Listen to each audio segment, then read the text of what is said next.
Hey everyone, we are joined this morning by Blake Zimmerman, who taught out of Mark chapter 6 this weekend. We're in the sixth week of our series through Mark, leading all the way up to Easter. And so I'm so excited to have you here. I'm excited to be here. Because we get to work together on the spiritual formation team. On the spiritual formation team. Here at Church on the Move. Mm-hmm, on a regular basis. Yeah. I've known you for, I don't know, how long has it been? I don't even know. Since you came on staff. Yeah, so 7 years ago maybe? Yeah, which is just so crazy to think about. But if anybody has a brother-sister relationship, you are the brother that I never knew that I needed or wanted, and I'm very thankful for you and the gift that you are to Church on the Move. Thank you. And so we got to see that kind of this weekend as you taught through Mark chapter 6, and it was no small task. Yeah.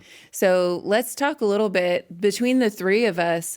Our content meeting this weekend, weekend, on Tuesday, felt a little bit overwhelming because of the amount of stuff that's just in this chapter, as it seems to be with all of Mark. Yeah. Mark is action-packed. So when we're taking it chapter by chapter, it really is difficult to land on just one story. So let's talk about that a little bit.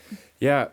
So growing up for me, I went to churches that would spend literal years in gospel accounts because you have all of these individual stories that could merit a whole weekend on its own. And so for us, when we said we were doing 16 weeks, some people might think that sounds really long, but then when we get into these content meetings, we're like, oh my goodness, it's more of a task to figure out what you're not going to talk about.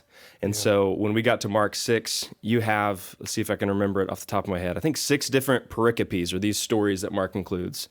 You have Jesus getting rejected in his hometown. You have the sending of the 12. You have the story of John the Baptist getting beheaded. You have the feeding of the 5,000, and then you have walking on the water, and then you have some more miracles when he gets back. So 6 of these stories, and I remember looking at it ahead of last week, and my thought was, I have no idea what to do here. Do you pick 1? Do you pick 3? Do you go for all 6? What do you do? And so we had some fun last week and Tuesday morning, just trying to mine out, our goal, I know what the three of us agree on, and what Seth and Ethan agree on too as we're gathering together, is first and foremost, we're trying to figure out what is the Spirit saying through this human author, but then also we have our people, our church, in the forefront of our mind. And so what is the Spirit saying through the text, but then what does he want to say specifically to our people? And it's that our people bit that has helped us figure out what do we not want to talk about, what do we want to talk about. So that's what we were trying to do last week, is what is the Spirit trying to say through the text, but then what also is he trying to say to the church? Yeah, and I don't even feel like coming out of that meeting, we had it really no, that was disappointing. Yeah. I know, it was disappointing for you. We've got stuff going on during the week. I've got 4 young kids, and so I'd been banking on leaving that Tuesday morning content meeting with us finding just the thing. You're looking for the burden, you're looking for something that you can just carry with you into prep to start writing, and we left Tuesday content. I was like, dang, I got it. Yeah. It's like I have to depend on Jesus here after this meeting. And then Wednesday afternoon, just sitting with the stories, it was like me and Ethan were kind of texting back and forth. I remember I came out of the office and I told it to you, and you're looking for immediate resonance with other people. And so the way you responded, the way a couple other people responded, I was like, okay, I think we found it. I think this is what God is trying to say to our churches. And it was around this idea of Jesus putting his disciples into what we would think are just overwhelming situations in order to teach them to rely on him. And that was the thing. I was like, all right, got the burden. Now that will help me kind of clear out what stories I don't want to talk about and focus in on the ones that seem to be about that message. So you said it just now, but can you expand on the burden behind this, and why do you think Jesus tends to put the disciples in situations that they can't handle, that they're not ready for, or they would say, this feels like too big, too much for us to handle. I think I've got to go back to Genesis 1 and 2, where you have the way God frames the whole story of humanity, the whole story of creation. It is giving humanity a job that they are unable to do on their own, that it inherently requires leaning on Him. And then after that, all you have in the Bible is story after story of humans choosing not to do that and to rely on their own wisdom. And so I think just knowing that that really is part of the overarching story of Scripture, what you have in Jesus, if He's forming a new humanity like we've been talking about with the disciples, with the church, then what He's wanting this new humanity to do through the power of the Spirit is to be able to rely on Him in a way that they never really have before. And of course, we don't have the Spirit yet. Pentecost hasn't happened. But you've got these wonderfully chaotic stories in the Gospels of Jesus doing this with a ragtag group of disciples who just a few weeks ago are fishing, they're collecting taxes, and now we're seeing what is possible. So both by, I guess, positive example and by negative example, we're seeing what's possible when humans choose to trust God or trust Jesus in the middle of things that are more than they can handle on their own. So I would like to hear from both of you for this question, but how does that kind of shape or challenge the idea of what we think would qualify us for ministry in general? Like, where would we find ourselves saying, no, I don't feel ready, or the list that we might have in our mind of, I need to have this, this, this, this. And Jesus says, no, it's not quite that way. Yeah, it's interesting because you don't want to, like, we literally lead, you could call it like ministries of preparation here at Church on the Move, COTMU stuff with year 1, year 2, with Bible studies, a way to help people get prepared. But I think what we would also tell people is what we're not saying is you have to wait to do what Jesus is calling you to do or do ministry before you do these things. It really is like an equipping as you go. Yeah. And that's what I see from Jesus, which is different than the way maybe we've approached it in the church, where you have to get the equipping on the front end. And again, not that that's bad, but I think we can fall into the trap of I have to do all of this before I maybe take a risk or before I get into a situation. It makes me think that like Jesus is into on-the-job training. That's definitely been my experience. So that was how I've grown up, is being thrust into things that so much I wasn't really ready for. But the demand of, I think this is probably true, quite frankly, in some sense, even outside of the faith, if you will, that being thrust into responsibility does something to mature you in a way that it's not going to happen otherwise. I think the form or shape of life, and even I think it has a way of doing that. Marriage, kids, there are certain realities that by avoiding them, you do gain a certain measure of freedom, but you also lose a kind of strengthening and development that you would have by going through it. So there's and I think the same is true spiritually. By willfully accepting a burden of responsibility, it reveals weakness. It gaps in your understanding, areas of pride or whatever. I mean, we certainly see that here with the disciples. They're given a little bit of power or a little bit of responsibility, and it immediately reveals a proclivity of their hearts or tendency of their hearts to try to do it on their own. I was struck, so last Tuesday when we started reading through these stories and trying to determine which will we preach, I was struck by, and I think really where we spent most of our time is trying to decipher what's happening in this story of the feeding of the 5,000. And it's easy to, when you're reading these texts, it's easy to just kind of default to the sort of, what would I say, easy understanding, bring Jesus what you have and He'll multiply it. And, and it's not a bad, I mean, you even referenced that, I think, this weekend in the service I was in, Blake. That's not a bad teaching. And it's probably, I mean, it is true. But you have to be careful, to actually really read the text and say, is that really what Mark is saying? Because it's not. Right.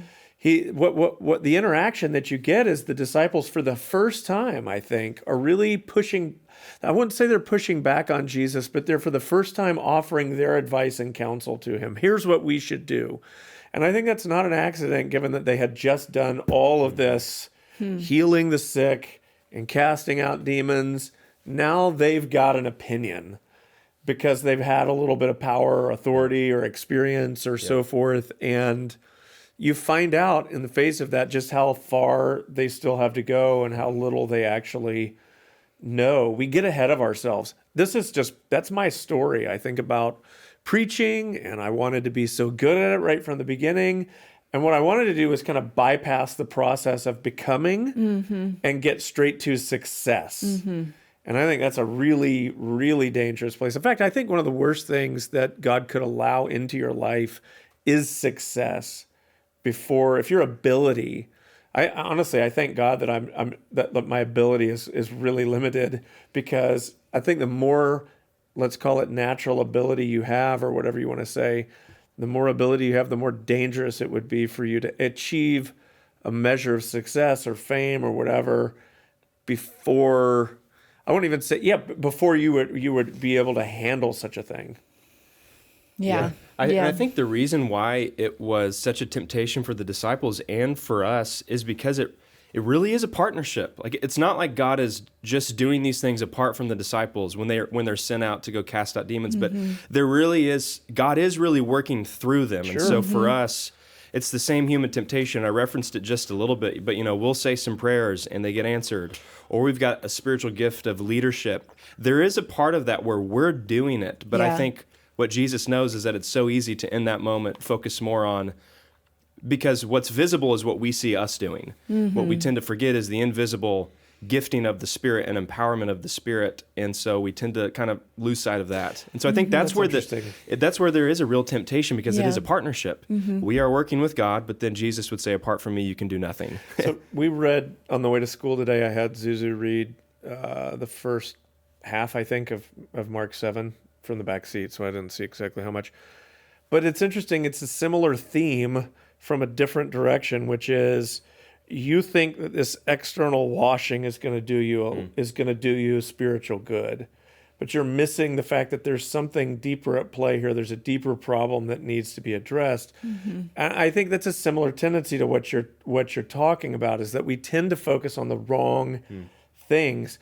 It's not like, as you said, that we do nothing or that there's no part of this, but we tend to overemphasize. I know I did early on when I first, and probably still do to some degree. This is, I think, just a human tendency, tend to overemphasize the mechanics of preaching and the style of it and all of that and over and against the spiritual aspects of it. You lose sight of what really matters, and you focus on the wrong things. I think it's easy to do. Yeah. The idea that keeps going through my mind is that if you feel ready for whatever it is that Jesus might be calling you into, then you're probably not.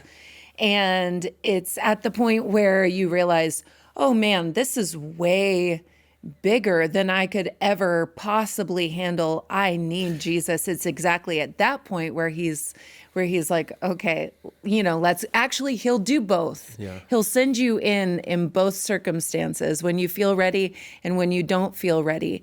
And the desire there is for him to see what comes out of you when he does, is kind of what you guys are both talking about. I'd love to ask about this and maybe have a little discussion with both of you, because there's certainly a we're not just throwing people into any old ministry. I mean, I would, right? I mean, there are standards that Paul gives in First Timothy about who can do what and what sort of requirements that kind of person needs to have. Like, there's this, so we're not saying just go for it because it doesn't matter, but then on the other hand, you're not really ready for it when you do. And so I think, again, I just think of it through my own lens.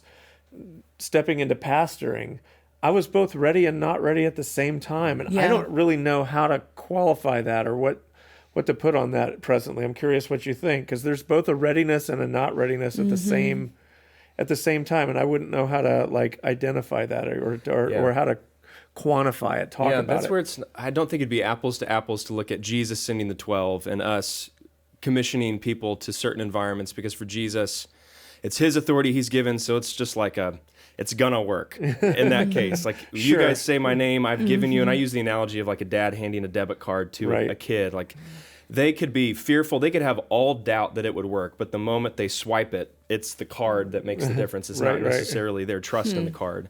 But I think for us, I mean, I think about my story similar to yours, Yeah. and you have been one to say, hey, go do this.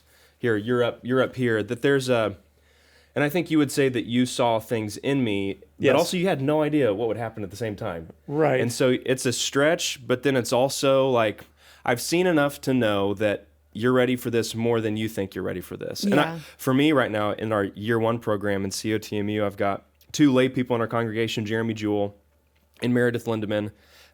Both are wise, talented, smart, gifted people, but similar to me, kind of want to do the scholarly stuff in the background, and it's the teaching part that terrifies them. And so I think that's what I would look for is, so if somebody's like overly eager about doing the out in front thing, That's a real I'm red initially flag. suspicious. Sure. Somebody really wants to teach, I'm like, I don't know if I want you to teach. But if you feel the weight of what it is that we're talking about here, and I can tell that what terrifies you is that, Then that's probably then what it- needs you to yeah, I be remember, asked to do. we were in an interview with so we've got Lincoln Christian School here that's associated with Church on the Move, and I was in an interview for somebody that was wanting to be a Bible teacher a couple years ago. And I can't remember what the question was, but it was around like what hesitations do you have? And this candidate said that I would be teaching the Bible.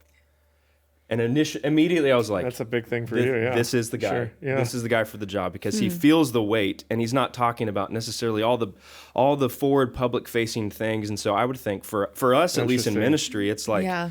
do we sense some unseen private conviction about what it is that they're doing or wanting to do, versus like eagerness to just go out and do the thing? Yeah. That's Because interesting. that's easy to just thrust them into it, because the private stuff hopefully will be exposed to them, and they'll see like, you know what, my time with God, my faithfulness in the secret places, Jesus would call it, like that's really what has set me up for this. How does Jesus use situations that overwhelm us to shape us as people? Much in many ways. But what would be an example of a situation that you've encountered that overwhelmed you, that Jesus has used to shape you in your life? Yeah. I mean, you could talk about suffering here, and so this, I didn't get into it too much this weekend, but the main idea was that God will give you more than you can handle, and I feel like I didn't need to offer too much nuance to say, okay, what I'm not necessarily talking about is like sickness or evil, that the devil can bring things into your life, but that doesn't mean that God will immediately remove it. That there's still, I don't want to parse out like who's sending what, but just to acknowledge that sometimes you will be. And in the disciples' case, I mean, this is a literal sending of Jesus, that he's sending them into the situation. I think in a couple services I mentioned, I'm at least convinced that the storm that happens where Jesus is walking on the water, I think he conjures that up. Interesting. Because at that point, 2 chapters prior is when he calms the storm with his mouth. I think the storm knows we've got to obey this guy. Or the water, that whole atmosphere, I think belonged to him in a way that it did not before. And this is me kind of going to the limits of what I read in Scripture. But in Mark 6, I think he conjures this up for the disciples. He's not putting their safety at risk, but he is trying to put them in a situation where he can reveal something about himself. It's an interesting, so it's either that or there's a case of like double wills going on, kind of a Genesis 50-20 thing. Sure. So, and I think that's helpful to just briefly talk about for people when we talk about, because theologically, one of the challenges that you have to wrestle with if you go very deep into thinking about God is, what all is God in charge of? What does he cause and what is he not causing? And depending on, kind of what stream you come from, it depends on your answer to that question. I think what we would say, taking Genesis 50-20 as an example of what it's Joseph, who suffered a great deal at the hands of his brothers, who initially started all of it, their own jealousy. He said, you intended it for evil, but God intended it for good. So it's this idea of 2 intentions happening in one action. And so I think what we can say is that God uses actions that do not originate in him, but he will use them to do something in you. Which I think is a summary of the book of Acts. Yeah. Like Jesus is using all of these overwhelming situations, and I quoted the Apostle Paul from 2 Corinthians this week, but it's like story after story, chapter after chapter, this burgeoning church finds herself in the middle of an empire that's overwhelming, in the middle of all of these things that are overwhelming, and yet Jesus doesn't always take it away. He's using these situations and these conflicts to form them into a certain kind of people. And along the way, due to prayer, is he like cutting off some things? Yes, but then you'll have back-to-back situations where disciples are freed from prison, but then one dies. Yeah, that's what I was about to say. And that you're left happens. just like kind of sitting in the mess. And I would say if it feels messy, then you're probably doing it right. You know, we don't like the mess. We don't like tension, especially around theology. Right. We want to ease the tension. And that's when you can get into some dangerous territory. So the example I use for me this weekend is being a dad. Yeah. Like just being a parent is the most amazing thing ever, but also the most overwhelming situation I've ever found myself in. And we've had some really hard things happen in our life. Yeah. But those are more like momentary, and parenting is just like, it feels like this is going to last for 50 years, maybe. And I think back to when we were first wanting to get pregnant. We were earlier what we were talking about, are you ready? Are you not ready? We were in that boat. You don't know. And so then you're just, all right, let's see what happens. That's interesting. It kind of reminds me of it's not a parenting story, but I had lunch with a guy last year who was engaged to be married, and he was wanting to prepare. And so he was asking me, he said, give me your best marriage book to read. And I just had a hunch that this guy had already done some reading. And I was like, how many books have you already read about marriage? And he said, oh, probably 12 or 13. Oh, my word. And I said, bro, you just need to get married. Yeah. Like, you don't need any more books. Just get married. Just get into it. And so that's what parenting has been for Sydney and I. It's just an overwhelming situation that is I don't think I said it in every service, but what Sydney and I are always telling each other is right now, these little children, these 4 girls, they're the primary way that God is shaping us into the image of his son. And when I see them as that, then I'm able to partner with that work. But when I see them as not that, then obstacles to your comfort. Yes, I'm like the disciples to Jesus. Hey, would you send them away, please, so they can go get something to eat? And then Jesus is like, no, you give them something to eat. Yeah. You're the one here that I'm going to work through. Yeah. What about you, Whit? Is there any situation in your life where you're like, this has been so overwhelming to me that it has cultivated a deeper dependence on Jesus? Oh, absolutely. Yeah. I mean, pastoring a church is certainly that, but parenting, I mean, just about everything, so many things that the Lord has called me into. And I'm with Blake. So if you didn't hear the sermon this weekend, the kind of the opening statement was the what is it? The Christian cliche. God will never give you anything more than you can handle, but he certainly does. And I do think that's when you find yourself in those situations, again, the Bible seems wildly uninterested in even answering the question, who's responsible for this? Yeah. Mark doesn't seem to go into, in either case, in either storm, saying who caused it, but both they're there. They're in there. it. Such is life. And I think when you're trying to figure things out and say, why is this happening to me, or what's going on here, more importantly, I think is to ask, okay, what do I need to, what do you want to do in me through this? How can I depend on you through this? Where do I need to grow, and so forth? And so, I mean, I can think of, I don't know, too many to mention. 2020 was certainly that, but I mean, just pastoring, working with my dad afforded me plenty of opportunities. I'm sure both of us in that direction, where it was like, this is more than I want to do.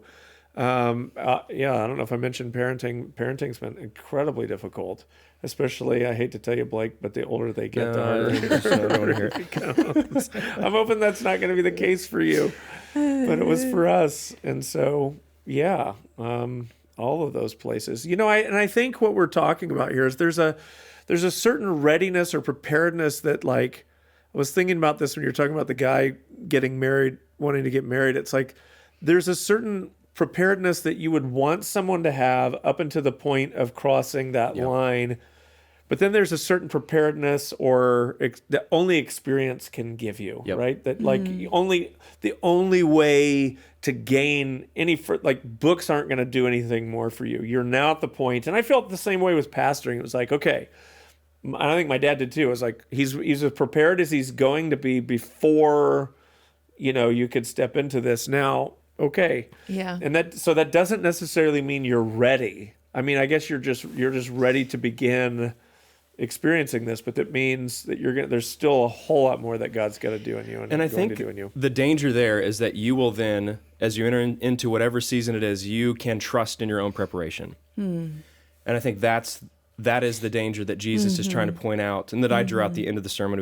We don't have to go there now, but not a bad thing to be prepared, but a dangerous thing to trust in your preparation. And let that be that. Yeah. So I keep thinking of Robert Clinton's book, The Making of a Leader, as we're having this conversation, and I know that you've talked about this a little bit before, but if there's anything that comes to mind as far as like you have these sovereign foundations that the Lord lays, like this is where you were born, the time and place in history, your family of origin, something like God sets you up at a specific place and time.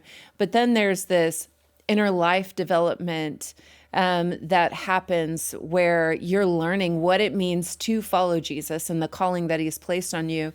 And then ministry maturing, where you're kind of like doing the on the job training of ministry.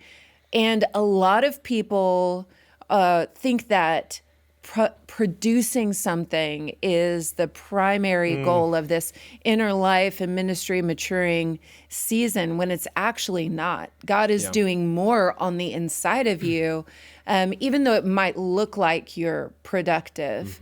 And so I think that that's what is happening for the disciples here. Yep. That's why I love when they come back to deliver the good report.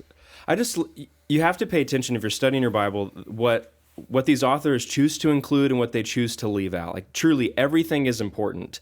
And Mark, in particular, is he's got a certain angle on the disciples that he's wanting you to pick up on. And so I love when they come back to deliver the good report about what they had done, that we don't even get a great job from Jesus. Literally, the first words that he says after it says they've delivered the report is, "Come away with me to the wilderness." It's just an amazing contrast between sharing this report, and I think, to your point, he wants them to recognize, like, he doesn't say, "I don't care about the results. I don't care that people were healed. I don't care that demons were cast out," but he does have a further lesson for them. And you have in Mark this rhythm of Jesus sending the disciples away. They come back. So it's like coaching these young kids, it's kind of like they're coming back to home base.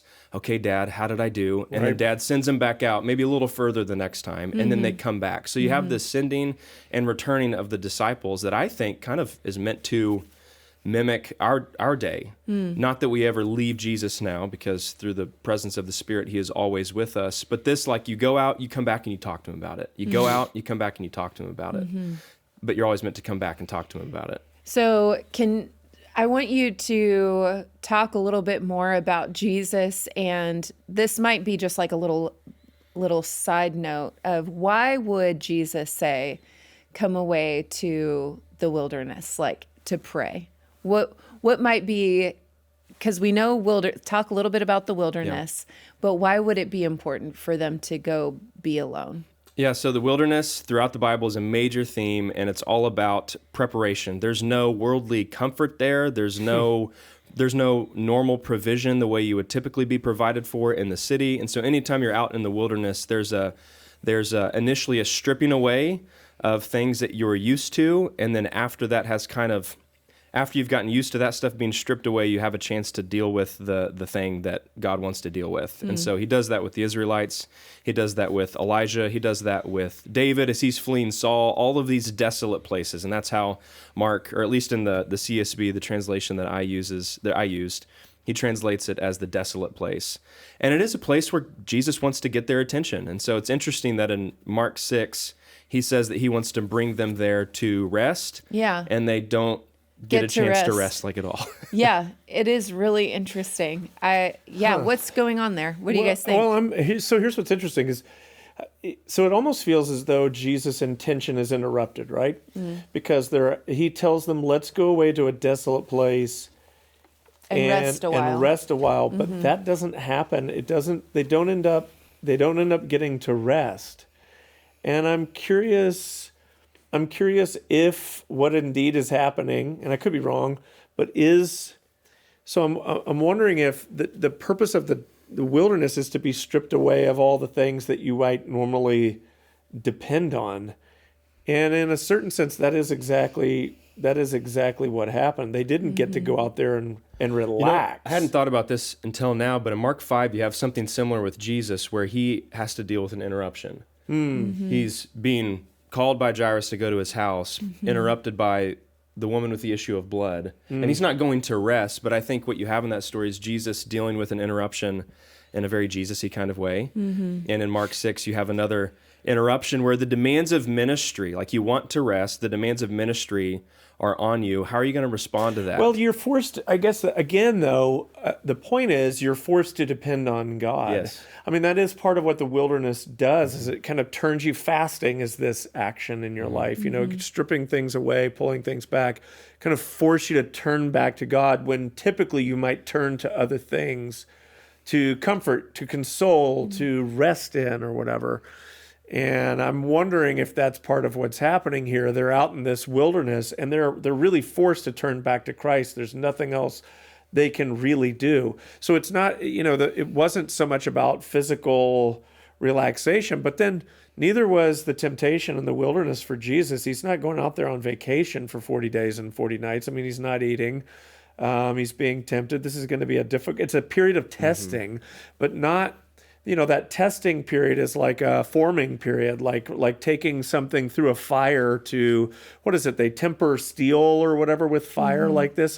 They will often use heat, to treat objects to make them stronger than they would have been had they not experienced that heat. And I'm wondering if that's part of what's happening here in this wilderness, is that they're being put into a kind of a stressful situation to temper them, but also to turn them and remind them to go back to Jesus, to depend on Him alone. I don't know. Yeah, you have your Bible open there. Yeah, I just wanted to see the exact details of what Mark says after Jesus, because Mark includes very few narrative details from his point of view, and he just says, for many people were coming and going, and they did not even have time to eat. Yeah. So I think we're meant to imagine they're gathered. It says they're gathered around Jesus to report to him, and yet still, because they're in the city, like people are all around them, like still wanting to be healed, or they're coming up for attention. And so, I think we're just meant to, their days are full right now. I'm thinking about the disciples. As I was reading this story, they don't have time to eat, so they're hangry, which you talked about. And they're surrounded by, 10 to 15,000 people? Yeah. Which, when I want you guys to talk a little bit about, not only being in a situation that is overwhelming to you just by scope, but when you are brought to your own physical limits and you're experiencing raising 4 girls, you're experiencing being tired, being emotionally exhausted.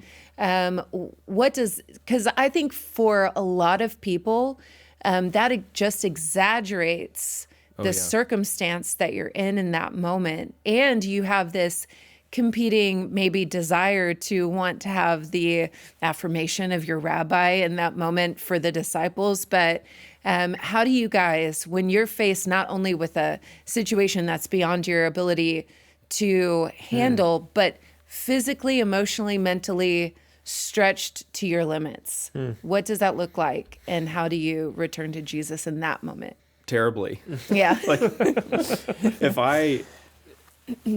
So if I don't sleep well, even just one night, the next day is typically just pretty bad. I'll catastrophize everything. My thought life is pure garbage. I question my calling. I question everything. And you just need some sleep. And I just need some sleep. And so that's what I tell myself. This day, no big decisions are going to be made. I'm going to cut off these thoughts, and tomorrow will be better. No, it's actually ridiculous whenever I'm hungry or tired, how quickly your mind can go to that place. So I would say I'm a baby Christian in that area. Yeah. How about you? I think that, I think sometimes that's unavoidable in ministry or in life. There are seasons where there are push seasons. I mean, we're going to strain here for a while. We're going to toil for a minute. But I think one of the areas that I've done pretty well with in my life, quite frankly, and I'm trying to say this, and it's not pat myself on the back. Some of it's just kind of naturally how I'm wired up, but I'm pretty good about not letting all of this demand too much of me to where I'm getting exhausted, tired, giving more than I can give, and so forth. I'm pretty careful about trying to make sure that stuff doesn't get into my life that is going to put me on the ragged edge all the time. And I think it's all too easy to do. I think some of it's just my personality. I can be pretty ruthless when it comes to, I'm not going to do that, not going to do this. But some folks are more empathetic than I am. Most people are more empathetic than I am. And so maybe it's empathetic, or maybe it's some other reason, but maybe it's a misguided sense of compassion, but it pushes you out beyond your limits. And I think you can live in that space for a little bit, but man, if it goes on too long, that's when you're really prone to, and you're seeing this with pastors a lot, they're tired and they're overwhelmed and they're overworked because they think that everything depends on them. Yeah. And so, one of the things that just continually reminding yourself, this isn't all about me. This place isn't going just because of me. I'm not the one holding all of this together. But boy, it can if you let it feel that way. And so I guess what I would say is I try to, where I can, organize my life so where I'm avoiding that type of, I've heard so much about burnout. I mean, it's been kind of a thing for the last decade or so. And I guess I'm unwilling to, I can kind of feel when I'm, when life's starting to get overwhelming, and I just immediately start to try to remove things from my life to make the kind of pressure or whatever, like, release a little bit and go back down. Yeah. But I mean, I try to live like that so that I don't get in a place where I'm kind of at the end of myself too much. Yeah. I think that remembering that Jesus, like, we serve a God of abundance, and Jesus is the source. Some things are going to pass through us, like they did for the disciples, like some things, but because God is intent, Jesus has compassion for people, that he is going to get what they need to them by any means. And it can be you if you're there, right? And you're I think available. That's the important thing is this is what has helped me is Jesus asking me to do this. Yeah. Because a pastor, my job is to run errands for him and not necessarily for the people. And it can be so That's easy good. when you have people emailing, reaching out, I need to respond to this right away. And the reality is, like, no, I don't. And sometimes, and a lot of times, it's your own feelings of guilt. Yeah. So you're not doing it because you're trying to serve the Lord. You're doing it because you want to be seen as a nice person, an available person, touchable, all the things that, in my experience, it's like, I don't want somebody to say of me, oh, he's untouchable. He's walking around with all the security. You can't talk to him. He thinks he's really somebody. And it's like, I'll show you that I'm not. Yeah. But that doesn't necessarily mean I'm doing the right thing. Yeah.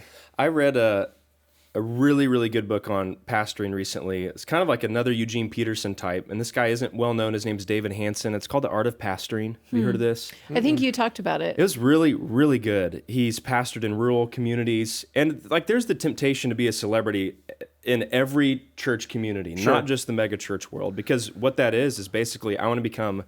He uses the two words. I'm sure there's better words to use just for explanatory purposes, but he uses the two words as pastor as a symbol versus pastor as a parable. And he says pastors that want to be seen as symbols are the ones that want to be seen as holding the thing together. When you think of Jesus, I want you to think of me. Whereas pastor as a parable comes along, does something like Jesus would say a parable, and then leaves. Yeah. So I think it's really, he says that a pastor is somebody who comes basically to connect you to Jesus, and then as quickly as possible becomes unnecessary. That's exactly, man, that's so good. I love that. Because a lot of times pastors do want people to connect to them. Yeah. When the goal is I'm going to connect you to Jesus because that's who you need to be connected to rather than be connected to me. Honestly, recently I've been thinking a lot about how one day there will not be a need for pastors. Like in the new creation, there will be no pastors. And it's because everybody will see Jesus face to face. You will not need anybody to like teach you how to do something. And so out of however many occupations will be unnecessary in the new creation, it's been really kind of humbling and convicting to think that pastors will not be there. I was thinking about this earlier. We were talking about this when it talks about readiness for ministry and so forth, but it plays in. So I have this tattoo on my arm right here that I got from, and I can't remember which verses I was looking at. Doggone it. It was from some commentary. It might have been Hebrews is what I have in my mind, but I don't know why. Anyway, I was reading a commentary about kind of readiness for church work, and one of the qualifications that was given in the early church that there's a kind of a phrase around is this nolo episcopari, which means I do not wish to be a bishop. And the idea is if you wanted to be a bishop, you couldn't be. They wouldn't let you. If you wanted power or you wanted a place, you wanted some status, you would not be allowed to have it. But if you didn't want it, then they were then that was like a sign that. And as soon as I read that, I'm like, yes, that I'm doing this. And I love doing it, and I know I'm called to do it. And in that sense, I want to do it. But in another sense, I'm here not by my own like ambition or decision. I feel like I'm in some ways been sent into this. And there's a real peace in that for me because it means like it's easy. I think it's easier when you have that point of view to not let your identity get tied up in all of this and to say, look, I'm doing this for a season, and one day I'm going to walk away from all this. And quite frankly, if no one remembers my tenure at COTM, that's okay with me. I feel like... So you don't want a mural? Is what you're saying? Yeah, I mean, I don't. I feel good about being like, look, I'm going to fulfill the calling that God has for me. One day I'm going to be done. I'm going to pass the baton, and that'll be it. And maybe I'll still be here, and maybe I won't. I have no idea like what that looks like. But for me, I just think I'm not looking to try to hold on to this as long as I can, but rather to faithfully run my leg of the race. Yeah. I think it's a really healthy way to think about whatever assignment, whatever task that God has for you. Even with your kids, I almost think it's like that. These are not my kids. They are and they aren't. I am a steward of something that ultimately belongs to God. It's that open-handedness, I think, with all of this that allows you to step back from ministry, from whatever assignment God's put in front of you, and then not to hold on to it too tightly, because I think when we hold on to it too tightly, it really does become about us. And when we kind of keep our hands open, I think then we're serving the Lord and able to serve the people that He sent us to, rather than trying to turn this all around. Yeah. It's so easy to make ministry about you. I'm telling you, it's so easy. Yeah. I want to speak to that a little bit because there might be some people who are listening to this podcast who have felt for a long time maybe a specific call to a specific place. And so I completely agree with you in like what you're saying, but I'm also thinking of this story by Thomas Merton where he is talking about he's going to a monastery that he wants to be accepted into in a moment. And he said, as he is walking towards the monastery, his desire to be with these people in this place grows more and more and more. He wants to be there. And at the same time, his interior peace about whether or not they would accept him is increasing. And he knows that if he doesn't go to the monastery, he's going to join the army. And so he talks about walking towards this, having this growing desire, but also interior peace that if they were to say no to him, he would join the army and he would be just as happy there. Because that is where God had ordained for him to be. And so it's holding both of these things in tension, like this deep desire that God had placed in him, and at the same time, a holy indifference to say, but if it doesn't work out, wherever I might find myself is exactly where God has asked me to be and ordained for me to be. And so there is two sides to this of being honest. And the next question I want to ask both of you guys is, what might our temptation be to believe about Jesus when we are in a situation where we are stretched to our internal limits and externally stretched beyond our ability to handle? What is the temptation? What are we tempted to think about Jesus in those moments? Especially if we think that he has put us there, he's responsible for it. I think one for me would be a temptation to believe that he's not really going to show up. That he really wants to see he wants me to see how insufficient I am and let that be the lesson, rather than being able to see how he shows up. And that's more of a personal thing to me, is like, well, yeah, if I'm stretched thin both internally and externally, then my temptation is going to be like, well, that was the lesson. Like, I just don't have it. Rather than the lesson, part two of that lesson being that, no, he really does have what I need in that moment. I might have a different answer to that tomorrow, but that's what came to mind. Yeah. How about you? Well, I'm wondering, I don't know, I'm still trying to wrap my mind around the question. What are you thinking? I feel like you've got an answer to your own question. Well, I'm thinking about the feelings that the disciples would have had in that moment towards Jesus. And I think it's similar to... Which moment are you specifically talking about? Probably, this is good. Yeah, clarification. Probably the moment where they get to the wilderness and all these people start showing up. And they're like, hey, wait a second. I thought we came out here to... Maybe they thought they were coming out to rest, like Jesus said, and to spend some time with him and to just sit down for a second. And all these people start showing up and they feel, I don't know, maybe they feel double-crossed by Jesus. Do you think that's possible? If I was one of them, that he I'd did be a bait and thinking switch on them. This guy.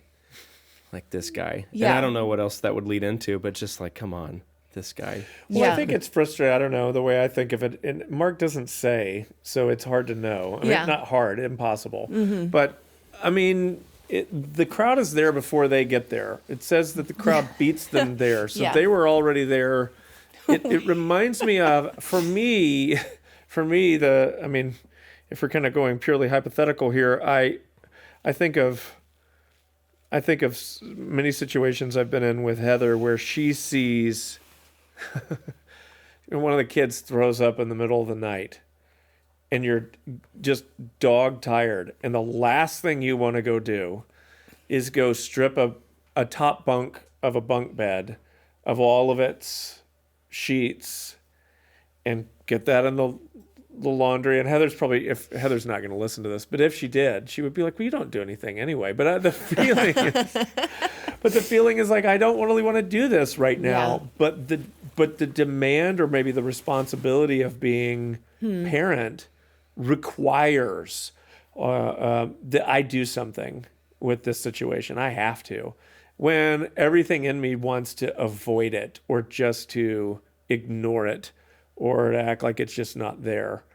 And I mean, so Jesus, again, whether it's hard to know in his humanity if the intention is, let's really get away and rest, or what does he know about what's about to happen? It's hard to say. One way or the other, he leverages it, right? So they're attempting to get away and rest, but I mean, there's really no rest to be had. Nothing. Yeah. There's no rest in any of this story.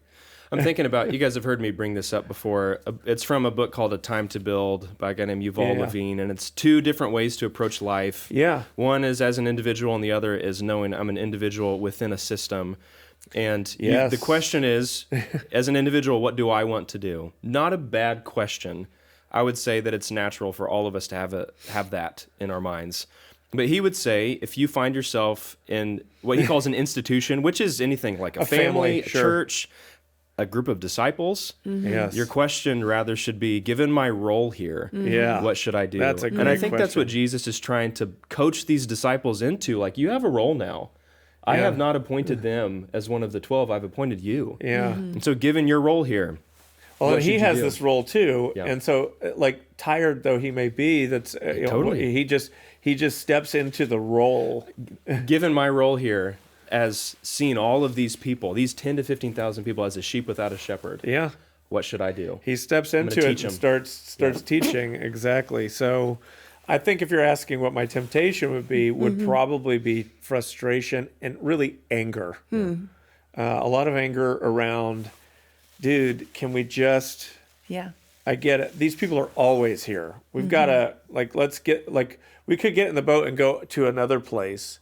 But it's just this feeling of, I used to feel this with my dad. Oh gosh, I hated this. It's Saturday morning is the worst thing ever for me as a kid. So it's Saturday and my dad comes in my room, I don't know what time. Boys, get your work clothes on. I hated to hear that because and this was the justification that went through my mind. It's my Saturday.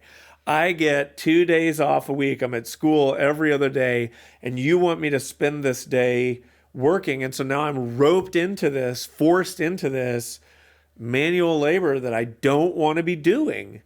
But yet there's no way, there was no escape. Here's a better answer for, let's nix the answer I gave earlier to this question. Okay. I think my temptation would be to say, he doesn't have a reason for why he's doing this. Yeah. Because all you can see is just your annoyance in the present moment. Exactly. And you don't have any consideration of this Your bleeding heart. Come on, let me... teaching parental figure having a greater reason for what you're going through. Which I think is, you see his reason in verse 34, when it says, when he went ashore and saw a great crowd, and he had compassion on them because they were like sheep without a shepherd. And that is Jesus's, he has the heart of his Father. And if he is there and he is moved with compassion because they're like sheep without a shepherd, he's like, okay. I think that there's something interesting when you see that idea come up in scripture over and over again, like in the Gospels where Jesus is moved with compassion. Something shifts in him in that moment. I think I've wondered that too. And I think that is how he knows the Father wants to do something. Yep. I would say that's the Spirit moving within him. And and I would say for all of us, we can sometimes think this kind of gets into the age of disenchantment stuff. I'm moved with feelings of compassion. That is just my human body having a response instead of maybe this is the Spirit moving me into action to do something here. And so I think you're totally right. I think this is the Father showing Jesus, like what he would say in John, I'm only going to do what I see the Father doing. And so feeling like in this moment, my Father wants to do something. So given my role here as Messiah, as Son, what should I do? Yeah. It's pretty fascinating the way all these things kind of synergistically work together. And if we slow down long enough to think about them, they bring up some things in us where we really have to wrestle rather than just looking at this story at face value. And I want to talk, before we talk about the prayer at the end of your sermon, I first want to talk about this idea of these wilderness experiences mapping onto the people of Israel and them being tested in the wilderness. And I'm curious what you thought about the disciples and did they pass the test? No. Yeah, I agree. No. Yeah. And I think that's why. Yeah, it seems really clear by the end of the book. Okay, but how do we know?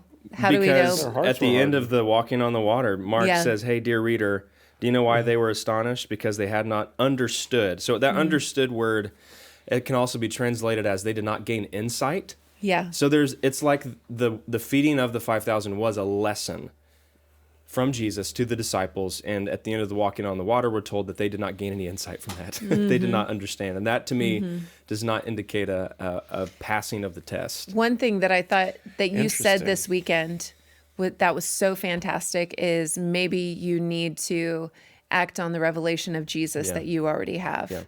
Yeah. Can you say more about that? Yeah, you said it a little bit last week when you were getting at the idea of why do people still sit in their sin or not believe, and it's because it's not because they're waiting on something new from Jesus. That's not why they're holding on to their former life or the sin. It's because they actually kind of like it. And I think we can fall into the trap of the people that never believed in Jesus. They asked for a sign, yada, yada. And Jesus knows, no, that's not going to do it for you.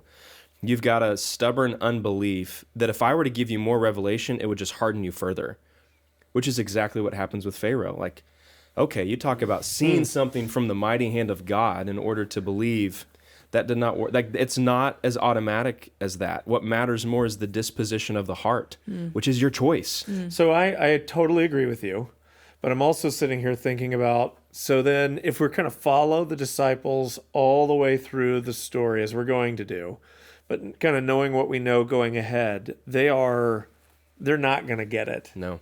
All the way up to the crucifixion. And it's ultimately the crucifixion and resurrection.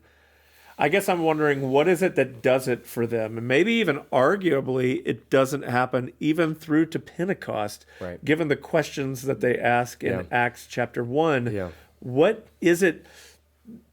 Where does this illumination, revelation, where does it happen for them that they go, aha? Because ultimately, I mean, we find Peter on the day of Pentecost very trustworthy, preaching a powerful message about who Jesus is. Not to say that he was perfect the rest of his life, but he's certainly a different kind of guy. So I'm curious, and I agree. I mean, I argued it last weekend, this whole you don't need another miracle or whatever to prove that Jesus is who he says he is, but something happened with the disciples. Something did. And so I think this is where it's important to keep in mind the other contrast or foil characters in Mark's gospel, like the Syrophoenician woman, the woman with the issue of blood, that it's not like wholesale everybody can't see Jesus for who he is until Pentecost, because you do have in Mark these characters that get it. But with these disciples, it does seem like Pentecost gives them a kind of spiritual hindsight across through the whole Good Friday resurrection weekend to see it properly after the fact. You get moments of that, though, like, say, in Luke 24, the road to Emmaus, where the Lord sits down with two disciples and opens using the scriptures, kind of opens their minds. There's a lot of teaching that goes on in that kind of, 40-day period before Pentecost, between the resurrection and before Pentecost, where he's kind of before the ascension. There's some teaching that really is unrecorded there that I'm wondering how much of that is illuminating their minds on who he is from the scripture. And then Pentecost kind of seals that deal, really makes that come alive for them. And now they're getting it. Yeah. And this is where what's helpful for me, and I think it's a really important Bible study tool for anybody, but sometimes we can try to, and I'm not saying anybody, like, you're not doing this, but what we love to do is kind of harmonize all four gospel accounts. And we put all of these stories together because we need a super gospel. That's really why we have these four. Instead of what has been so helpful for me is to take Mark on his own terms. Take Mark on his own terms. He's trying to say something not totally different than Matthew, Luke, or John, but it is a very interesting gospel. And, one commentator calls it an ungospel. I think that might be taking it a little too far. But the idea is that it's all upside down. The people you think shouldn't get it because they're an outsider, they respond to the revelation that's been given to them with an unconditional openness. Like, I just got to get close to this guy, the paralytic, his friends. And then others that have seen and heard everything.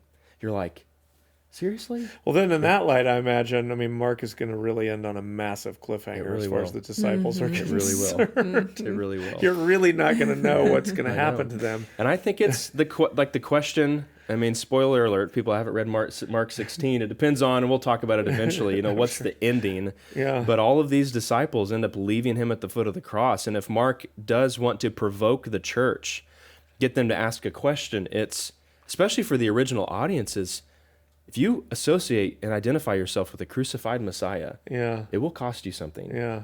And so will you flee initially, like these disciples, or will you instead stand there and link arms with him and actually identify with him on the cross, which is, in Mark 8, what Jesus wants the disciples to do.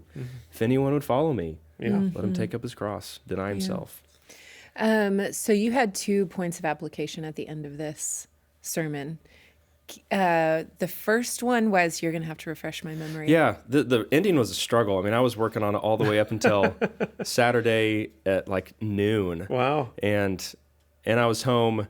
So Friday for me, I'm at home working so Sydney can get out and do stuff. Saturday, I'm at home. And so it's a lot of fun when I'm trying to wrap up a sermon with all of these young kids at the house. And so I was trying to, Ethan and I were texting a lot back and forth just because we felt like we had 2 sermons. And so I'm still not sure that I had the right ending to the sermon, but I felt like I wanted to give 2 kinds of invitations, because even though it's not a story about bring Jesus your little and see what he can do, what we will continue to see in Mark is that faith is a major theme, that Jesus does want people, disciples and otherwise, or outsiders, to have this kind of openness and expectation that he can defy what they see in their situation. And so I think had the disciples, had their hearts maybe been softening instead of hardening, I think what we could have expected to see from them is an openness to what Jesus might be able to do with this situation instead of an initial closed-mindedness of we just got to get these people away. Right. And so the first invitation I wanted to extend was that people who maybe are seeing life like the disciples are seeing life. And I think primarily it's because we have lost sight of who Jesus is. That if he is who he says he is, then that means you get to look at your situation a little bit differently. And so I wanted to encourage people because a lot of times the way that when people view a situation as impossible, you're talking about like things that people have been dealing with for years. I talked to a dad and a daughter before the 11:30, and I know that they have been dealing with something for years. Yeah. So it seems impossible. What they need in that moment is not to read another book. They need the Spirit to come and allow them to see the situation as Jesus sees. So I gave them a very simple prayer to pray. Jesus, help me see the situation that you see it, how you see it. And then the other one that isn't necessarily in the text, but I do think Mark wants to invite us, Jesus wants to invite us into this life of dependency. And so I extended another invitation to people that are just doing kind of fine. And I think in the American church today, we've got a lot of people that are doing fine. Sure, little hiccups, road bumps come along the way, but like, I don't know the last time that I had to fully depend on Jesus for something. And what we're not saying is that you have to opt into a crisis of sorts. But that's what fasting is. I think this is what sacrificial generosity is. That if life is good, then maybe you do need to make the decision to move yourself in a place or allow Jesus to lead you into a place where you do need to depend on him. I mean, I'll raise my hand up here that every once in a while you can get into a groove where, I haven't really needed to depend on him for anything. I haven't prayed for somebody, like asked to pray for somebody that I felt like he was telling me to. And I mean, that moment requires a lot of trust. I could be wrong here. Maybe you don't need prayer, but it's just allowing Jesus to lead you into these spaces where you notice, and it's not very fun, to notice how like ill-equipped, you could have read all the theology books in the world and you feel ill-equipped to handle the situation, but it's like that just-in-time delivery where he gives you what you need. So those are the two invitations I extended at the end. I can't help but think about like following Jesus will lead you into situations. It will. It's not just circumstantially. I think sometimes we are just thinking in the context of, like this situation is really bad financially, or my marriage is in trouble or whatever. But when we're following Jesus because we belong to a different kingdom and there's more going on in this world, like Jesus is reclaiming something through us, that there are going to be situations where you're going to be called to pray for someone. You're going to be maybe called to speak a word of encouragement into someone, and you're like, I don't know if I'm the person to do this or if I'll even have the right words to say in this moment. I think what I want to say is that ministry is going to be risky. Yes. It's going to feel risky. It's going to feel like you don't have what it takes. I don't have what it takes. I can't go hang out in that 2-year-old classroom. Who am I to like hang out with all these kids who look at me like I smell bad or whatever? And they are the ones that actually smell bad.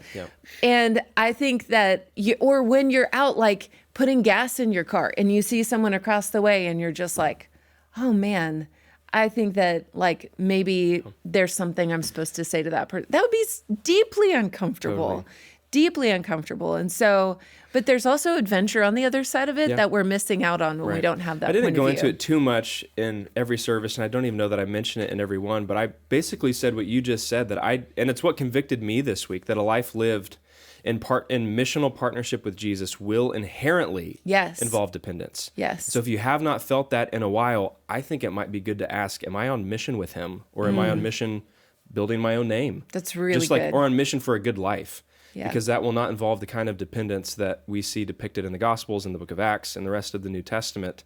I mean, you do not see many comfortable people, if any, throughout the rest of the even those that have means, they are putting themselves in a position to provide for those that don't. And so there's going to be dependence will look differently for different people. We're not saying that everybody has to be in this kind of situation, It doesn't mean that you have to choose to be poor. That's not what we're saying at all. But I just couldn't get away from that idea, is that this will inherently involve dependence. And so how often do I have that kind of feeling throughout the week, throughout the month? Have I had it this year? Yeah. I just think it's a good inventory kind of question. Yeah. Yeah. Where have I felt a little bit out of my depth? Yes. And had to. That statement of everything now depends on Jesus. When is the last time that I had that thought? Yeah. Yeah.